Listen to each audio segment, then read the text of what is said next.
Hello guys, good morning. Ngayong umaga, pakita ko sa inyo yung aking mga talong. Yes, andito na po yung aking mga talong guys. Sa awa ng Diyos, meron na po tayong konting talong. Yan, ito po yung kailangan natin lagyan ng lupa. Kasi nauubos yung lupa niya dahil sa tag-ulan. Yan, dito po tayo guys. Tingnan natin ang ating mga talong. Oh, may mga ano siya. Kailangan niya natin yan.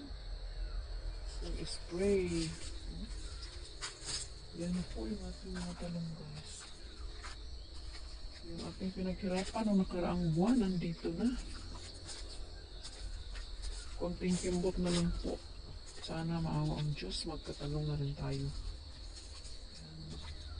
So kailangan pa ng alaga to.